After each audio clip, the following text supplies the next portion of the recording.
We took one of the most abundant, lifeless materials on Earth, sand, and tried to teach it how to think. In the mid-20th century, computer scientists set out to forge a functioning mind from raw silicon. The theoretical finish line for this ambition was established in 1950 by mathematician Alan Turing. He proposed what he called the imitation game. The rules were straightforward. A human judge communicates with two hidden entities, one human, one machine, purely through text. If the judge cannot reliably tell which is the machine, the computer is deemed intelligent.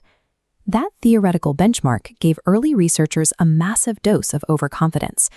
Throughout the 1950s and 60s, researchers assumed that the nuances of human reasoning could be easily translated into code. They relied on a top-down approach, attempting to hard-code rigid, step-by-step logical rules into the massive mainframes of the era. But this logic-based method collided with a mathematical reality known as a combinatorial explosion. A combinatorial explosion happens when the number of possible outcomes in a problem grows so fast that it becomes impossible to calculate them all. The real world is messy. Adding a single new variable to a simple problem causes the required calculations to multiply exponentially. Early computers simply lacked the memory to process these real-world scenarios. The hardware literally choked on the math and ground to a halt. These initial failures became impossible to ignore. In 1973, the UK Parliament commissioned the Lighthell Report, an evaluation which brutally concluded that artificial intelligence was failing to achieve its grandiose objectives. The following year, DARPA slashed its funding for undirected academic AI research. DARPA, or the Defense Advanced Research Projects Agency, is the U.S. government's central organization for developing military technology. This triggered a decades-long freeze known as the AI Winter. The industry collapsed, funding dried up, and artificial intelligence became a stigma among computer scientists. Top-down human logic had starved the machines. This failure proved that a true intellect cannot be constructed purely on strict human-authored rules. During that long winter, a new strategy quietly incubated. Instead of trying to write elegant rules to mimic human thought, researchers began relying on raw, overwhelming computational power. The ultimate public test of this bottom-up method arrived in 1997, when reigning world chess champion Garry Kasparov sat down across from an IBM supercomputer named Deep Blue. This was an ideological war between the elegance of human intuition and the blunt instrument of machine calculation. Deep Blue's processing architecture was massive and entirely divorced from how a human brain operates. It derived its prowess through sheer brute force. Using 32 parallel processors, the machine evaluated 200 million possible chess positions every single second. The 1997 rematch came down to a highly tense, deciding sixth game. Kasparov resigned, later admitting with a chill that the computer exhibited signs of an artificial intellect.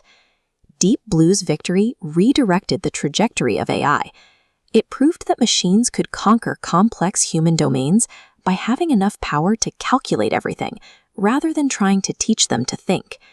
Yet this triumph had a severe limitation. Deep Blue could dominate grandmasters at chess, but that exact same machine could not recognize a human face or translate a simple sentence. Moving beyond mere calculators required a biological approach known as artificial neural networks. A neural network is a computing model inspired by the structure of the brain, using interconnected nodes to process data.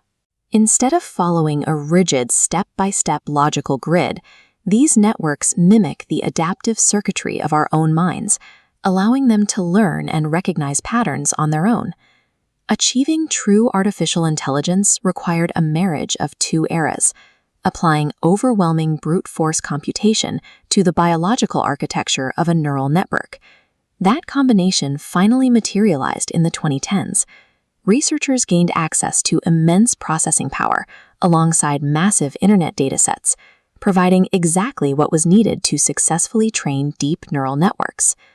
Today's Turing test has evolved far beyond a simple text game. Modern AI is required to demonstrate multimodal intelligence, meaning it can process and generate different types of media, from original art and software code to synthesized human voices. The overconfidence of the 1960s gave way to the successes of the 2020s only after we stopped trying to write the rules ourselves and instead allowed the data to write its own rules. But how these networks process that data remains a mystery known as a black box, a system where the internal workings are hidden or too complex to understand. Subscribe to the channel, and in our next episode, we will peer inside that box to uncover how they work. A moment of wonder. The mid-century quest to teach sand to think succeeded, but the resulting mind is entirely beautifully alien to our own.